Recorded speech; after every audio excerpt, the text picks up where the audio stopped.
विशालपुर गांव के पीछे फैला हुआ घना जंगल, जहां पेड़ों की ऊंचाई आसमान को छूती थी और उनके बीच से छनकर आती धूप जमीन तक पहुंचते पहुंचते थक जाती थी। उसी जंगल के किनारे एक छोटा सा मिट्टी का घर था और उस घर में रहती थी नेहा और उसकी बूढ़ी माँ। नेहा के पिता को गुजरे कई साल हो चुके थे। एक लंबी बीमारी ने उन्हें धीरे धीरे छीन लिया था। तब से इस घर में बस दो ही सहारे बचे थे, माँ और बेटी। सुबह की हल्की धूप थी।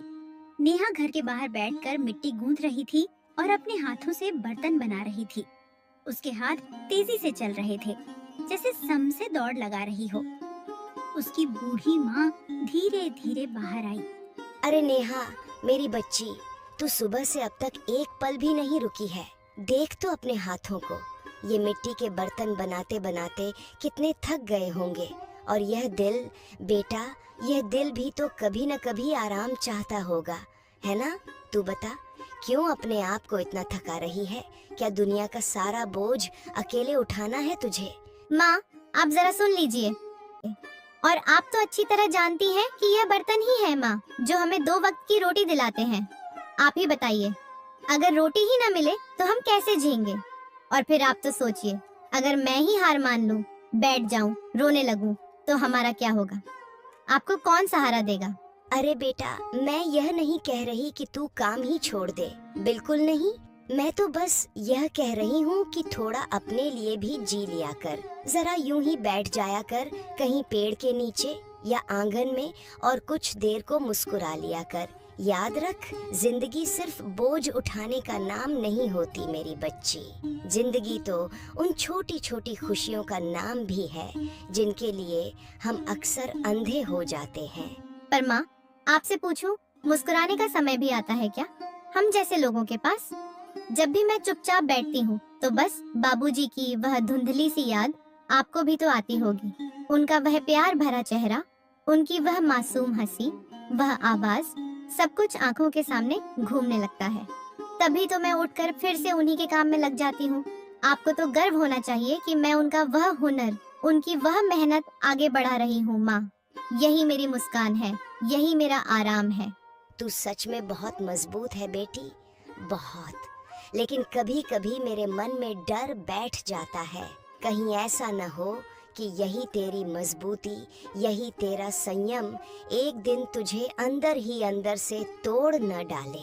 आप सुनिए माँ, अगर मैं एक दिन टूट गई तो फिर आपको कौन संभालेगा? माँ, मुझे टूटने का कोई हक नहीं है।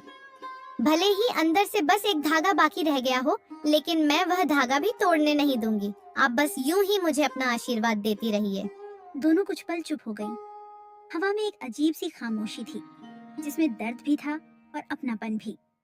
दोपहर का समय हो चुका था। सूरज अब तेज हो चुका था। जंगल के अंदर से एक लड़की लड़खड़ाते हुए बाहर आ रही थी। उसके कदम भारी थे, जैसे हर कदम उठाने में उसे पूरी ताकत लगानी पड़ रही हो। वो धीरे धीरे नेहा के घर के पास पहुंची और वहीं रुक गई, जैसे अब उसमें आगे बढ़ने की ताकत नहीं बची हो। नेहा उस समय पानी भरकर ला रही थी। जैसे ही उसकी नजर उस लड़की पर पड़ी, वो चौंक गई। अरे तुम ठीक हो? तुम यहाँ कैसे आ गई? ये जगह तो गांव से भी काफी दूर है और तुम तो बहुत थकी हुई लग रही हो। लड़की ने कुछ बोलने की कोशिश की, लेकिन उसकी आवाज बहुत कमजोर थी। मुझे थोड़ा पानी मिल सकता है क्या? बहुत प्यास लगी है। नेहा बिना एक पल गवाए घड़े से पानी निकालकर पास रखी एक गिलास में उसके सामने ले आई। लो, धीरे धीरे पीना, जल्दी मत करना, वरना तबीयत और खराब हो जाएगी। लड़की ने कांपते हाथों से पानी लिया और ऐसे पीने लगी जैसे उसे जिंदगी मिल गई हो। तभी माँ भी बाहर आ गई। नेहा, ये कौन है बेटी? और इसकी हालत इतनी खराब क्यों लग रही है? देख तो, कांप रही है, चेहरे पर कोई रंग नहीं है। कहीं रास्ते में कोई अनहोनी तो नहीं हो गई इसके साथ? ऐसा लगता है जैसे यह बहुत दूर से भागती हुई आई है। माँ, आपसे सच कहूँ तो मुझे भी कुछ पता नहीं है। यह बस अचानक जंगल से निकलती हुई यहाँ तक पहुँच पाई है। आप ही देखिए, इसके पैरों में छाले हैं, शायद रास्ता भटक गई है या फिर बहुत दूर किसी जगह से आई है। अरे बेटी, डर मत, हम कोई भूत प्रेत नहीं है, तेरा कुछ नहीं बिगाड़ेंगे। तू आराम से बता, तेरा नाम क्या है और तू इतनी अकेली इस जंगल में कैसे आ गई? हम तेरी मदद करना चाहते हैं, बस इतनी सी बात है। लड़की कुछ पल चुप रही, जैसे अपने अंदर के डर से लड़ रही हो।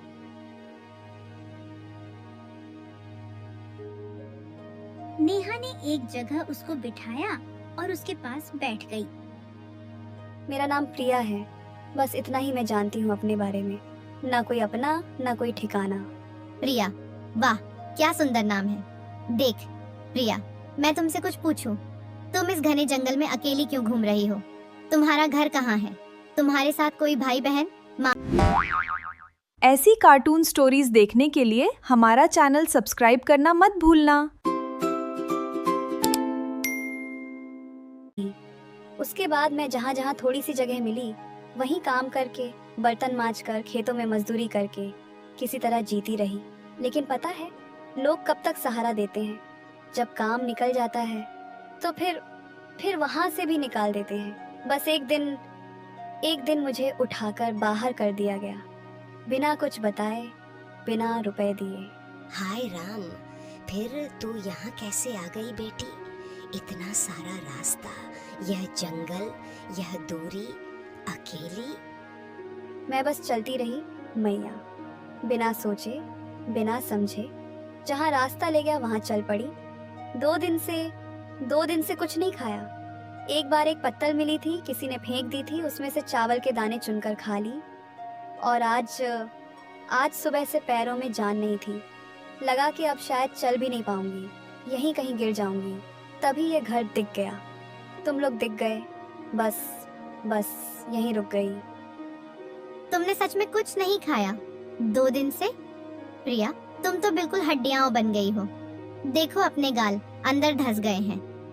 अब तो भूख भी महसूस नहीं होती दीदी, बस शरीर में कमजोरी। ऐसे लगता है जैसे हवा का झोंका भी गिरा देगा।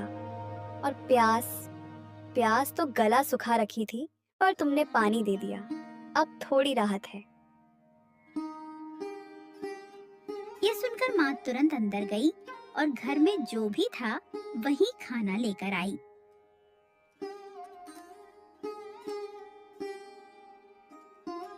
ये ले बेटी, यही है घर में। थोड़ा सा ही है पर पेट भर जाएगा। शुक्र है कि आज चूल्हा जला था। प्रिया खाने लगी। हर मेवाला ऐसे खा रही थी जैसे वो उसके लिए बहुत कीमती हो। माँ, आपकी इजाजत हो तो एक बात कहूँ? इसे ऐसे कैसे जाने दे? आप खुद देखिए, यह बिल्कुल अकेली है, इसका कोई नहीं है। 2 दिन से भूखी थी बेचारी। अगर हमने भी मुंह मोड़ लिया तो यह किधर जाएगी? हाँ बेटी, तेरी बात सही है। दिल तो मेरा भी यही कहता है कि इस बच्ची को रोक ले, लेकिन हमारी हालत भी तो देख। खुद 2 जून की रोटी के लिए तरसते हैं, एक और मुंह कैसे चलेगा? माँ, आपने ही तो मुझे सिखाया था, लेकिन दिल से तो हम गरीब नहीं हैं माँ। हमारे पास प्यार तो है ना बांटने को। अच्छा ठीक है नेहा, तेरे दिल को जो सुकून मिलेगा वह मुझे भी मिलेगा। यह लड़की यहीं रहेगी। प्रिया, सुन रही है ना बेटी? अगर तू चाहे तो इसी मिट्टी के घर में हमारे साथ रह सकती है। यह घर छोटा है, इतना छोटा कि 2 पैर भी मुश्किल से टिकते हैं, लेकिन यहाँ कोई तुझे कभी नहीं भगाएगा, समझी? क्या सच में मैं यहाँ रह सकती हूँ? मुझे यकीन नहीं हो रहा। आप लोग सच में मुझे निकालेंगे नहीं? नहीं बेटी, नहीं। अब तू यहाँ आ गई है तो यह घर भी तेरा है, यह आंगन भी तेरा है, यह चूल्हा भी तेरा है। हम 2 थे, अब 3 हैं। बस इतना समझ ले।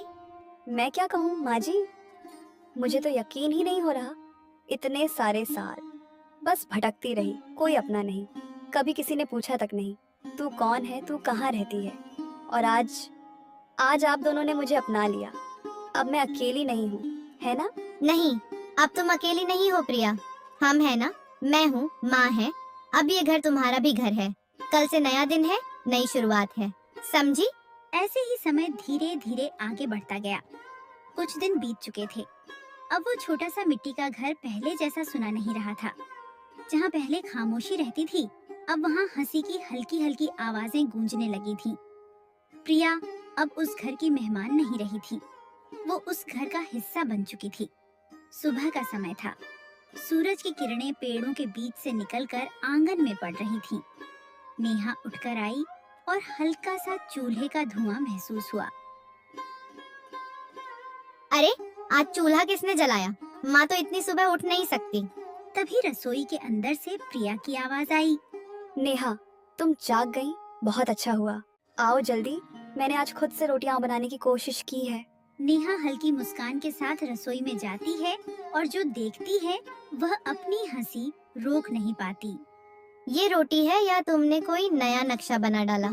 कुछ जली है, कुछ आधी कच्ची, कुछ इतनी टेढ़ी मेढ़ी है कि समझ नहीं आ रहा। इसे खाएं या दीवार पर टांग दे?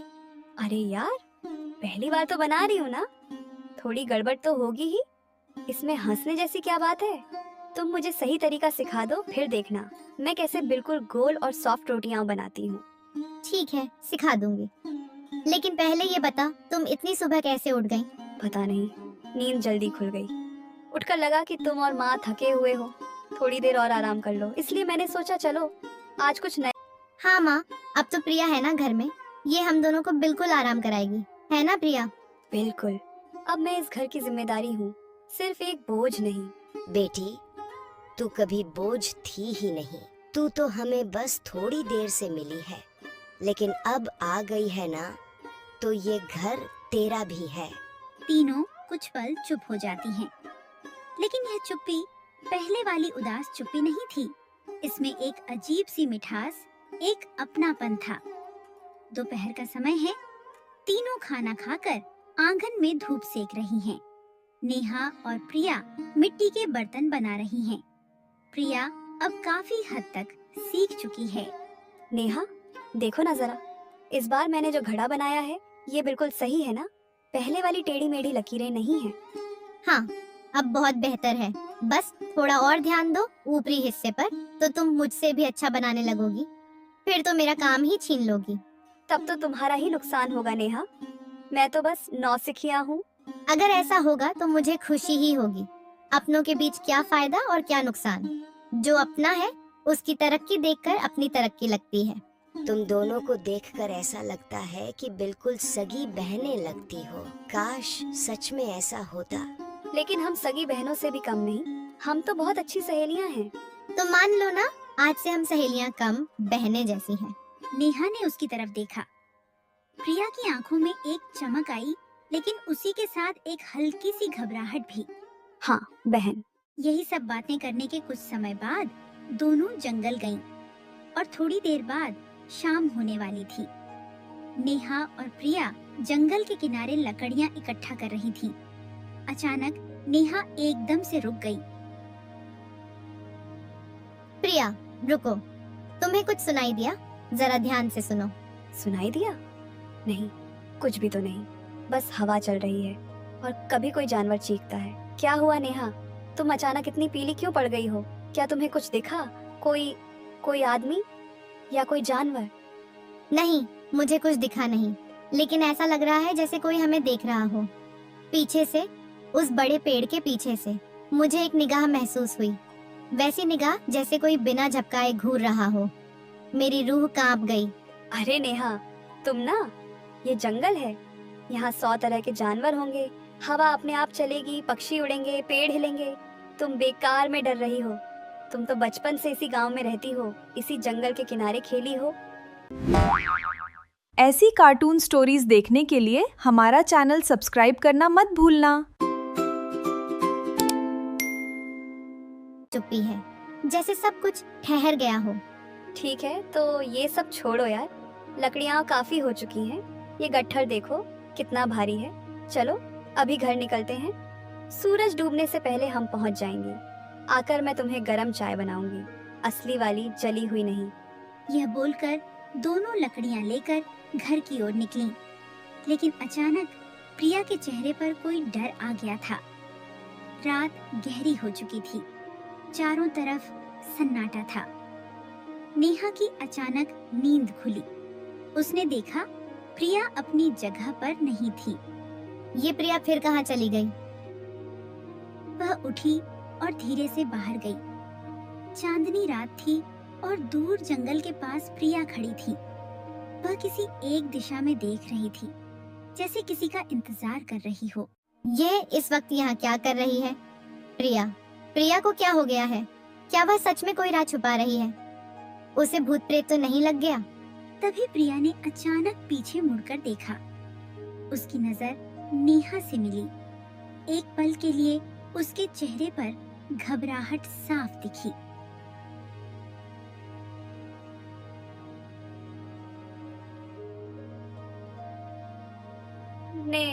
नेहा, तुम जाग रही हो? तुम यहाँ कैसे? मैंने सोचा तुम्हें गहरी नींद आ रही होगी। हाँ, मैं जाग रही हूँ और बिल्कुल ठीक समय पर। लेकिन तुम मुझसे सवाल पूछने के बजाय यह बताओ कि तुम यहाँ आधी रात के अंधेरे में जंगल के किनारे अकेली क्या कर रही थी? यह तुम्हारा क्या नया नाटक है प्रिया? बस नींद नहीं आ रही थी। बहुत तेज रफ्तार से दिमाग दौड़ रहा था, तो सोचा थोड़ी हवा खाऊं। इसमें क्या बुराई है? और इसलिए तुम जंगल की तरफ मुंह करके खड़ी हो गई, जैसे किसी का इंतजार कर रही हो, और ऐसे खड़ी हो जैसे पहले यहाँ आ चुकी हो। प्रिया, मैं अंधी नहीं हूँ, मुझे दिख रहा है। तुम्हारे चेहरे का डर वह साधारण डर नहीं है। तुम किसी चीज से भाग रही हो या किसी से। बोलो, क्या हुआ है अचानक तुम्हें? प्रिया चुप हो गई। कुछ पल तक सिर्फ हवा की आवाज थी। नेहा सुन, मैं तुमसे कुछ मांगती हूँ। अगर मैं अभी तुम्हें सब कुछ ना बताऊं, अभी इस समय, तो क्या तुम मुझ पर भरोसा करोगी? सिर्फ इतना भरोसा कि मैं तुम्हारी और माँ की कभी कोई हानि नहीं पहुँचाऊंगी। भरोसा? तुम एक रात पहले मेरी छोटी बहन जैसी लग रही थी और आज रात तुम मुझसे सच छुपा रही हो। भरोसा है तभी तो मैं यहाँ सवाल पूछ रही हूँ, वरना मैं चुपचाप सो जाती। लेकिन अब बता दो, जो भी है साफ साफ बोलो, और मुझसे झूठ मत बोलना। कोई भी झूठ अब इस रात में नहीं चलेगा। बस इतना जान लो, मैं तुम्हें और माँ को कभी नुकसान नहीं पहुँचाऊंगी। लेकिन मेरे अतीत में कुछ ऐसा है जिससे मैं अभी भाग रही हूँ। और क्या वह तुम्हारा पीछा कर रहा है? अरे जो भी है साफ साफ बोलो, ऐसे मुझे डरा क्यों रही हो? प्रिया ने जवाब नहीं दिया, बस चुप रही और वह बिना कुछ कहे घर की ओर निकल गई और नेहा भी पीछे पीछे चली गई। उस रात के बाद सब कुछ पहले जैसा दिखता था, लेकिन अब नेहा के दिल में एक सवाल हमेशा रहने लगा था। तो ना जरा मेरी तरफ, ये घड़ा जो मैंने आज बनाया है पिछले वाले से कैसा लग रहा है? पहले जैसा टेढ़ापन नहीं है ना? तुमने जो समझाया था वही ध्यान रखा मैंने। गीली मिट्टी को बीच से हल्का हाथ देना और ऊपर के हिस्से को धीरे से दबाना। अब ये पहले की तरह बेढंगा तो नहीं लगता? पहले से ठीक है। पहले से ठीक है, बस इतना भर कहोगी? अरे नेहा, तुमने इतनी मेहनत की है, सुबह से उठकर ये सब किया, कुछ तो तारीफ बनती है ना? थोड़ा सा तो बोलो। अच्छा बना है, सुधार आया है, बस इतनी सी उम्मीद है मुझे। तारीफ तब होगी प्रिया जब सच में कोई अच्छी चीज बनेगी। फिलहाल तो यह घड़ा भी उतना ही कच्चा है जितना तुम्हारी बातें। तुम मुझसे सच नहीं बोलती और मैं तुमसे झूठी तारीफ करूं, यह तो ठीक नहीं। प्रिया के चेहरे की मुस्कान धीरे धीरे फीकी पड़ गई। पहले तुम छोटी सी बात पर भी खुश हो जाती थी। अगर मैं एक सही गोल रोटी बना देती तो तुम मुझे गले लगा लेती। अगर मैं थोड़ी सी सिलाई सीख जाती तो तुम बहुत खुश होती। आज तुम इतनी बदल क्यों गई हो? क्या बदल गया है मुझ में, या बदलाव तुम में आया है?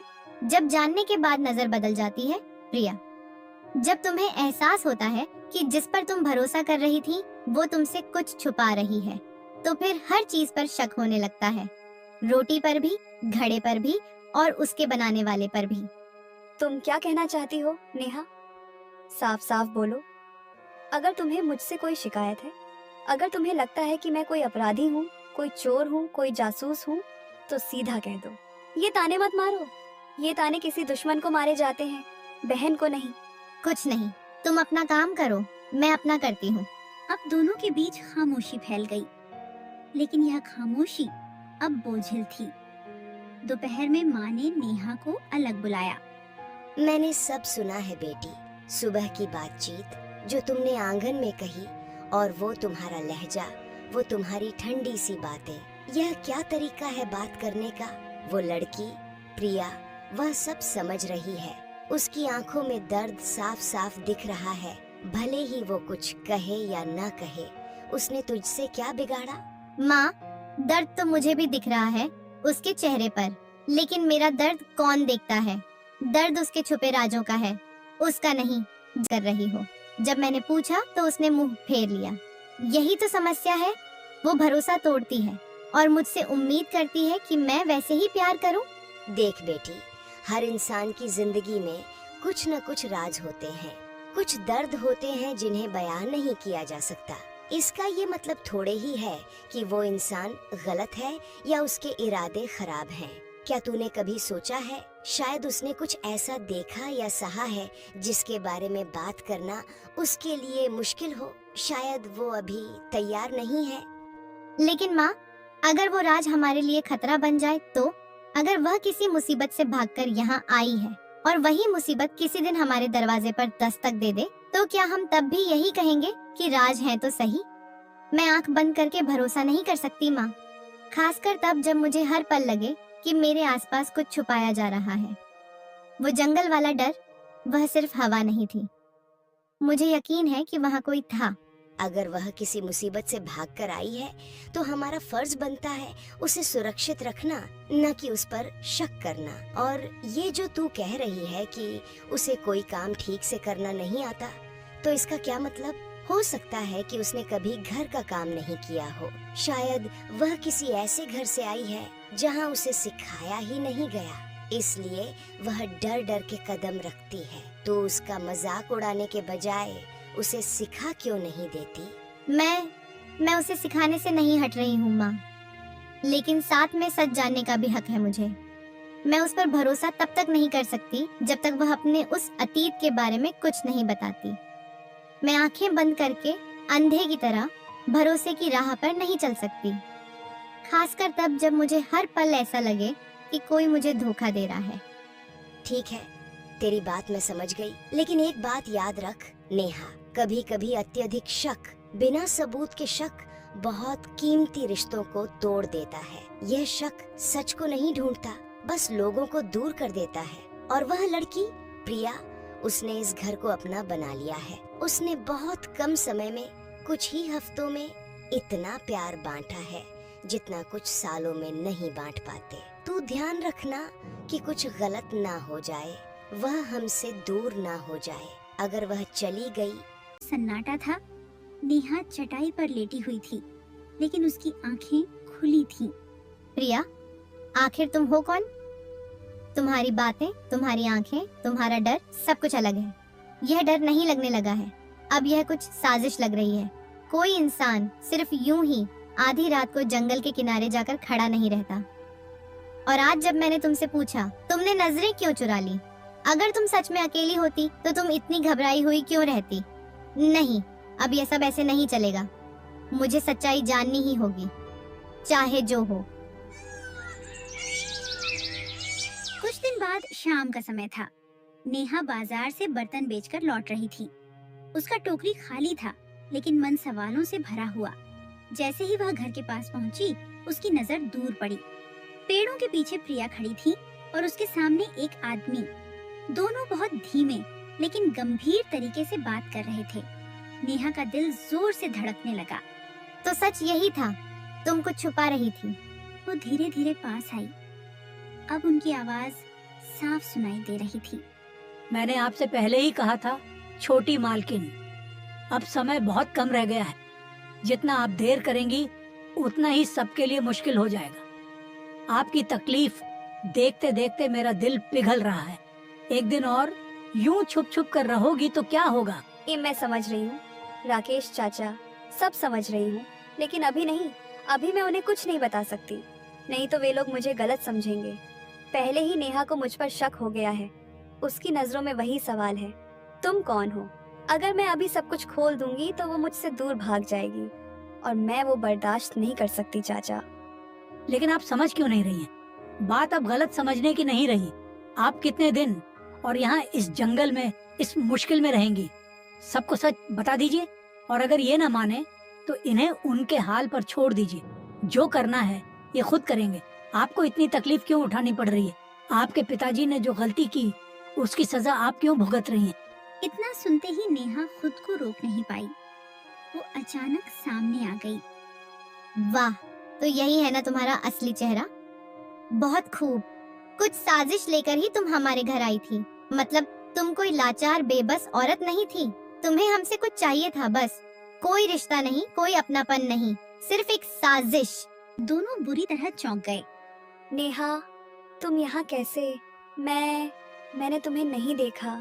मैं यहाँ कैसे आई यह बाद में बताऊंगी। पहले ये बता, ये आदमी कौन है और तुम इससे छुपकर क्यों मिल रही हो? क्या मैं तुम्हारी कोई नहीं हूँ? इतने दिन एक छत के नीचे रही, एक रोटी खाई, फिर भी मुझसे झूठ बोला। आदमी कुछ बोलने ही वाला था। आप एक शब्द भी नहीं बोलेंगे। यह मेरे घर का मामला है और जवाब यह देगी। नेहा, मेरी बात सुन ले। बात वैसी नहीं है जैसी तू सोच रही है। मैं तुझे धोखा नहीं दे रही, बस सच। ऐसी कार्टून स्टोरीज देखने के लिए हमारा चैनल सब्सक्राइब करना मत भूलना। या कोई चाल चल रही है तू? असल में तू है कौन प्रिया? क्यों आई है यहाँ? तभी पीछे से माँ की आवाज आई। नेहा, ये क्या हो रहा है यहाँ? इतना शोर क्यों है? माँ पास आ गई। प्रिया, ये कौन है और तू यहाँ छुपकर इसके साथ क्यों खड़ी है? तेरी आंखें क्यों नम हैं? बोल, क्या बात है? माँ, अब सच्चाई सामने आ ही गई। यही है वो राज जिसे ये हमसे छुपा रही थी। ये कोई बेबस लड़की नहीं है माँ, यहाँ कुछ और ही खेल चल रहा है। प्रिया बेटा, तुझसे यह उम्मीद नहीं थी। बहुत भरोसा करती थी मैं तुझ पर अब बेटी, छुपाने से कुछ नहीं होगा। जो भी है सच बता दे, चाहे कितना भी दर्द क्यों न हो। सच सुनने की ताकत हम में है। ठीक है माँ जी, आज सब सच बता देती हूँ। लेकिन जो मैं बताने जा रही हूँ उसे सुनकर शायद आप लोग मुझे कभी माफ ना कर पाए और मुझे गलत ही समझोगे। फिर भी मैं सब बता दूंगी, क्योंकि मेरे पिताजी की आखिरी इच्छा यही थी। अब जो भी है साफ साफ बोल। आधा सच और झूठ मैं और नहीं सुनना चाहती। माँ जी, आप तो चंदनपुर गांव के जमींदार प्रताप को जानती ही होंगी। जमींदार प्रताप? तू उसका नाम क्यों ले रही है बेटी? साफ साफ बोल, क्या बोलना चाहती है? वो मेरे पिताजी हैं। प्रिया के इतना बोलते ही नेहा की माँ, जो अब तक शांत थी, वो भड़क उठी। निकल जा यहाँ से, जल्दी मेरी आंखों के सामने से निकल जा। नेहा बेटी, इससे कहो कि यहाँ से भग जाए। इससे पहले कि मैं कुछ और बोल दूं, तू इसे अभी भगा यहाँ से। अपनी माँ की अचानक ऐसी बर्ताव देख के नेहा को कुछ समझ नहीं आया और अब तक जो नेहा प्रिया से गुस्सा थी, वो गुस्सा एक ही पल में प्रिया का राज जानने की इच्छा में बदल गई। शांत हो जाओ माँ, आपकी तबीयत खराब हो जाएगी। प्लीज थोड़ा शांत हो जाइए। मैं सब ठीक कर दूंगी माँ, बस आप शांत रहिए। प्रिया, अब तेरी और कोई बात नहीं सुनूंगी। मुझसे सब सीधा सीधा बता, ये जमींदार प्रताप तेरे पिता हैं? और माँ उन्हें कैसे जानती है? तू यहाँ किस मकसद से आई है? और अगर इस बार फिर बात घुमाई तो मुझसे बुरा कोई नहीं होगा। बस कर नेहा, जरा शांत हो जा, मुझे बोलने तो दे। मैं सब बता रही थी, लेकिन माँ जी गुस्से में भड़क उठी। मैं खुद सब कह दूंगी और उसके बाद जो तुम दोनों का फैसला होगा मैं वही मानूंगी, चाहे वो मुझे यहाँ से निकालना ही क्यों ना हो। ठीक है, जल्दी बोल। जो कहना है सुनना है, आज ही खत्म करते हैं और देर मत कर। सब लोग थोड़ा शांत हुए और फिर प्रिया हिम्मत करके सब सच बोलने लगी। नेहा, मैं वही अभागी जमींदार प्रताप की बेटी हूँ, जो कभी तेरे पिताजी का बहुत अच्छा दोस्त हुआ करता था। उनकी सच बताने। क्या तेरे पिताजी गुजर गए? हाँ नेहा, 2 महीने पहले। पछतावे और अपनी गलती के एहसास ने उन्हें अंदर ही अंदर खत्म कर दिया था। एक दिन उनका दिल बस रुक गया, लेकिन जाते जाते उन्होंने मुझसे वादा लिया, जाकर सच बताओ, माफी मांगो। चाहे वो माफ करें या ना करें, पर तुम अपना फर्ज निभाओ, और मैं इसीलिए यहाँ हूँ। अरे क्या फर्ज, क्या वादा, तुम लोग क्या बोल रहे हो? और माँ, ये जमींदार प्रताप आखिर था कौन और उसका हमसे क्या लेना देना था माँ? लेना देना था बेटी, वो तेरे पिता का बहुत अच्छा दोस्त था, इतना अच्छा कि अपने भाई से भी गहरा रिश्ता था। पर कहते हैं ना, ऐसा दोस्त होने से तो अच्छा है कि दुश्मन हो। जब तेरे पिता बीमार पड़े, जब उनके पास पैसे नहीं थे, तब उस दोस्त ने एक बार भी हाल नहीं पूछा। मदद तो दूर, मिलने से भी मना कर दिया। तेरे पिता कई बार उसके दरबार गए, लेकिन उसने उनका मुंह नहीं देखा। नहीं माँ जी, ये पूरा सच नहीं है, ये तो आधा सच है। असली बात वो है जो मैं बताने आई हूँ। पिताजी ने मुझे बताया था, उन्होंने उस मुश्किल वक्त में मदद इसलिए नहीं की क्योंकि उन्हें पता चला था कि तेरे पिताजी को कोई बीमारी नहीं, बल्कि एक साजिश में फंसाया गया था। और वो साजिश उन्हीं लोगों ने रची थी जिनसे बचाने के लिए प्रताप जी खुद मरते रहे, लेकिन तब तक बहुत देर हो चुकी थी। चुप कर प्रिया, तू तो अपने पिता की तरफदारी करेगी ही ना, तुझे क्या ही पता होगा। तब तो तू बस 5 साल की होगी। निकल जा यहाँ से, हमें कुछ नहीं सुनना और जानना। नेहा की माँ की बातें सुन के प्रिया को बहुत दुख हुआ और उसकी आंखों से आंसू निकलने लगे। और यह देख वो आदमी गुस्से से बोलने लगा। बहुत हो गया, बहुत सुना दिया आप लोगों ने छोटी मालकिन को। ये तो इनका बड़प्पन है कि ये आप लोगों के साथ इस जंगल में रहने आई और ऐसी जिंदगी काट रही है। नहीं तो इनके पास क्या ही कमी होगा जो आप लोगों के पास आकर रहेगी। अरे आप लोग इसे दे ही क्या सकते हैं। चुप कीजिए राकेश चाचा, आप इन्हें ऐसा कैसे बोल सकते हैं? उनको बोलने दीजिए जो भी बोलना है। नहीं छोटी मालकिन, मैं चुप नहीं रहूंगा। आपने जब से होश संभाला है, आपने अपने जीवन में इन सब चीजों को लेके बहुत तकलीफ सहा है। आपकी माँ का देहांत हो गया और आपके पिताजी का भी। आपने सबका जिम्मेदारी बीवी का कहर था। और तब जब उन्होंने सेठ जी से मदद मांगने गए थे, तब वह घर में थे ही नहीं।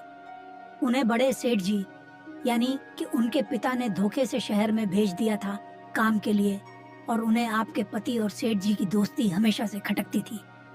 इसलिए बड़े सेठ जी ने ऐसा किया था। और जब बाद में प्रिया मालकिन के पिता को सब पता लगा, तब उन्होंने अपनी पत्नी और बेटी को लेकर घर छोड़ दिया और फिर आप लोगों से मिलने आए थे। लेकिन तब तक शायद बहुत देर हो गया।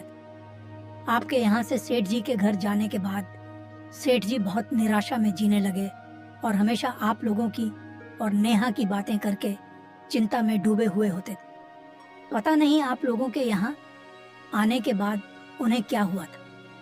वो बिल्कुल ही टूट चुके थे। इतना सुनते ही नेहा की माँ की आंखें नम हो गईं और आंखें पछतावे से झुक गईं। क्या हुआ माँ? आप क्यों अचानक निराश हो गई? क्या हो गया माँ? नेहा के पूछने पर भी उसकी माँ कोई जवाब नहीं देती और दुखी होकर सिर झुकाए खड़ी रही। लेकिन तभी उन्होंने दुखी आवाज में प्रिया से माफी मांगी। मुझे माफ कर दे प्रिया बेटी, मुझसे बहुत बड़ी गलती हो गई, बहुत बड़ी। मैं उस गलती को अपने साथ लेकर मर रही थी, लेकिन आज तेरी आंखों में सच्चाई देखकर मेरा दिल पिघल गया। मैंने तुझे, तेरे पापा को, तेरे पूरे परिवार को बिना सुने ही सजा सुना दी थी। माँ, तुम प्रिया से माफी क्यों मांग रही हो? और क्या गलती? माँ, मुझे कुछ समझ नहीं आ रहा है। तुम तो हमेशा कहती थी कि प्रिया के पिता ने हमारा अपमान किया था। तुम अब क्या कह रही हो? नहीं बेटी, अब मैं सच बता दूंगी, चाहे कुछ भी हो। मैं झूठ का बोझ और नहीं उठा सकती। मेरे अनजाने की गलती ने इतने साल तेरे पिता को तड़पाया बेटा। तू यहाँ हमारे घर में नौकर बनकर रहती है, संघर्ष करती है, और उस दिन अगर मैंने तेरे पिता को गुस्से में बेइज्जत करके नहीं भगाया होता, तो आज वो यहाँ हमारे साथ होते। वो तुझसे मिलते, नेहा से मिलते, और तुझे इतनी तकलीफ नहीं झेलनी पड़ती। नेहा बेटी, तुझे भी एक अच्छा जीवन मिलता, एक पूरा परिवार मिलता। मैंने तुम दोनों का भविष्य बर्बाद कर दिया बेटा। नहीं माँ जी, आपकी कोई गलती नहीं थी। आप माफी क्यों मांग रही हो? वो सब तो नियति का और समय का खेल था। उस समय आप और मेरे पिता कुछ नहीं कर सकते थे। मुझे पता था कि आप मेरे परिवार से गुस्सा हैं और कभी हम लोगों से नहीं मिलोगे, इसीलिए मुझे ऐसे आप लोगों के साथ रहना पड़ा। ऐसी कार्टून स्टोरीज देखने के लिए हमारा चैनल सब्सक्राइब करना मत भूलना। मुझे माफ कर देना, मैंने तुम्हें धोखे में रखा। नेहा को अब सब समझ आ गया था। उसकी आंखें नम हो गई थीं और माहौल पूरा शांत हो गया था। सबकी आंखों में आंसू थे, सबके दिल का बोझ साफ हो गया था। चारों तरफ सन्नाटा था, लेकिन इस बार वो सन्नाटा डर का नहीं, सुकून का था। नेहा कुछ पल तक चुप खड़ी रही। उसकी आंखें प्रिया पर टिकी थीं। फिर धीरे धीरे वह उसके पास आई। प्रिया, मैं सोच भी नहीं सकती थी कि सच्चाई इतनी अलग होगी। मैंने तुम्हें हर पल शक की नजर से देखा, तुम्हारी हर बात में मुझे झूठ दिखा। प्रिया चुपचाप सुन रही थी। आंसू उसके गालों पर बह रहे थे। और तुम हर बार चुप रही। तुम चाहती तो पहले ही सब बता सकती थी, लेकिन तुमने हमारे भरोसे के लिए खुद को गलत समझने दिया।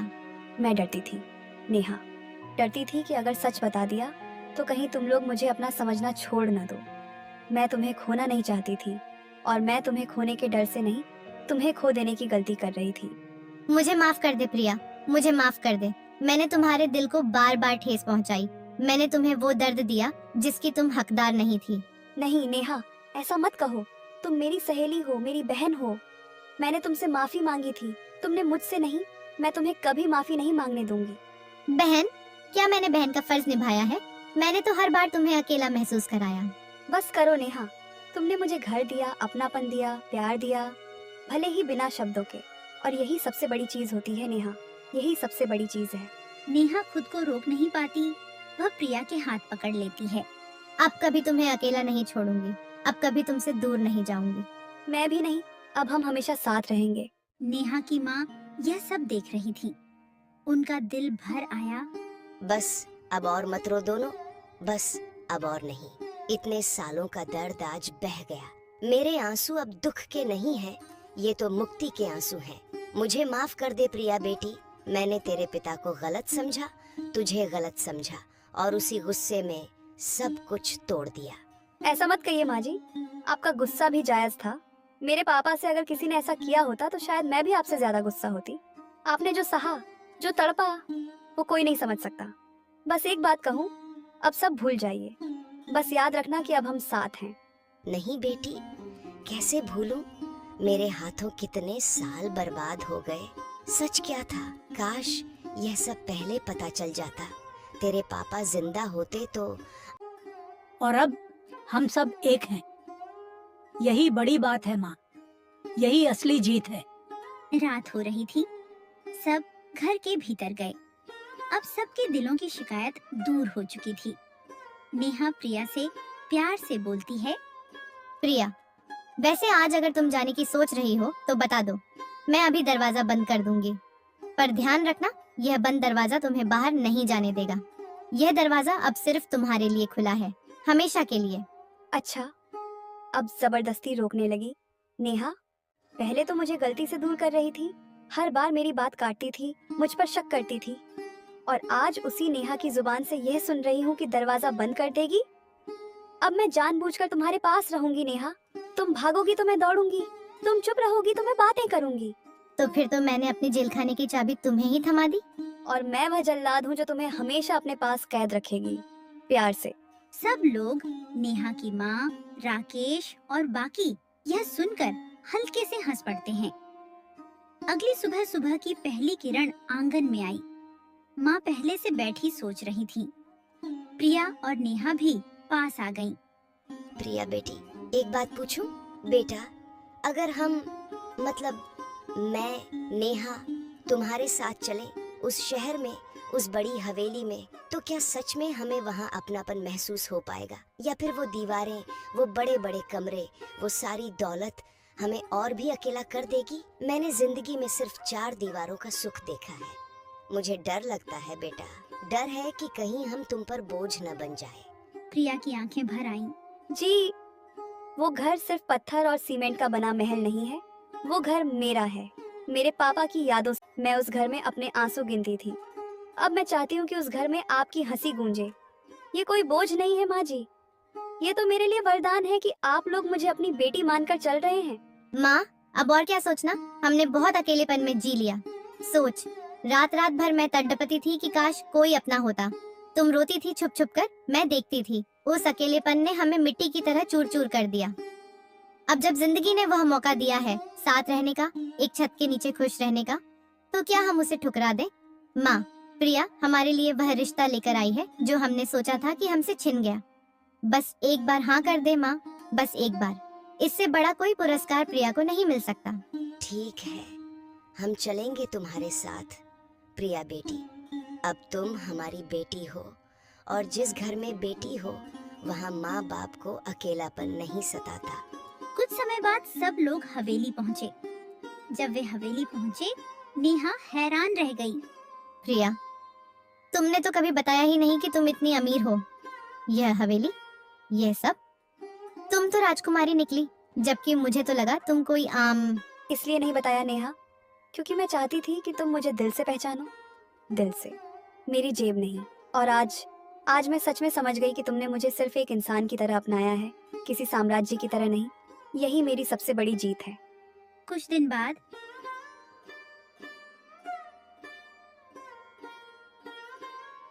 नेहा सुनो, मैं अकेले सब कुछ नहीं संभाल सकती। ये घर, ये फैक्ट्री, ये सारी जिम्मेदारियां मेरे कंधों पर भारी पड़ रही हैं। न कि मैं कमजोर हूँ, हाँ, पर हर महल को एक संभालने वाला चाहिए। मुझे तुम्हारी जरूरत है, सिर्फ हमदर्द के तौर पर नहीं, बल्कि एक साथी के तौर पर, एक दोस्त के तौर पर जो मेरे साथ खड़ी हो। मैं हमेशा तुम्हारे साथ हूँ प्रिया। बस बताओ करना क्या है। मैं खाना बनाऊं, तुम्हारे कपड़े धोऊं या तुम्हारी चप्पलें संभालूं? जो कहो वो करूंगी। नहीं, मुझे तुम्हारे हाथों में एक और बड़ी चीज देनी है। मेरी साड़ी की फैक्ट्री है, कई मजदूरों की रोजी रोटी उससे जुड़ी है। मैं चाहती हूँ कि तुम उसकी जिम्मेदारी संभालो पूरी तरह से, प्रबंधन, कर्मचारी, बिक्री, सब कुछ। इतनी बड़ी जिम्मेदारी? प्रिया, मैं कैसे? मैंने कभी कोई काम नहीं किया, कोई फैक्ट्री नहीं देखी। मुझसे गलती हो जाएगी, बर्बादी हो जाएगी। सुन नेहा, तुमने अपनी जिंदगी संभाली है, उससे बड़ी चुनौती क्या हो सकती है? तुमने अपनी माँ के आंसू पोंछे, अपने घर की चूल्हा जलाई, अपने दिल में इतनी पीड़ा सहे, फिर भी तुम आगे बढ़ी। फैक्ट्री तो उसके सामने छोटी चीज है। मुझे तुम पर भरोसा है, मैं तुम्हारे साथ हूँ, बस हाँ कर दो। ठीक है, मैं कोशिश करूंगी। असफल हुई तो तुम्हारी फैक्ट्री बंद हो जाएगी, लेकिन तब तुम जानना कि मैंने पूरी ताकत लगा दी थी। बस यही चाहिए था नेहा। अब मैं भी तुम्हारा साथ निभाऊंगी पूरी ताकत से। तीनों एक साथ खड़े थे। अब कोई दूरी नहीं थी, कोई गलत फहमी नहीं थी, और ऐसे अंत में दोनों सहेलियां एक साथ खुश रहने लगीं। इस कहानी से हमें यह सीख मिलती है कि नेहा और उसकी माँ की तरह हमें भी बिना पूरा सच जाने किसी पर शक नहीं करना चाहिए। प्रिया जैसे लोग सिर्फ अपनापन और प्यार देने आते हैं, लेकिन हमारी गलतफहमियां उन्हें दर्द पहुंचाती हैं। कहानी यह भी सिखाती है कि जब सच सामने आए तो माफी मांगने में कोई बुराई नहीं, और भरोसा व अपनापन ही सबसे बड़े रिश्ते होते हैं, चाहे परिस्थितियाँ कितनी भी कठिन क्यों न हो। आपको हमारी यह कहानी कैसी लगी? Comment box. ऐसी कार्टून स्टोरीज देखने के लिए हमारा चैनल सब्सक्राइब करना मत भूलना।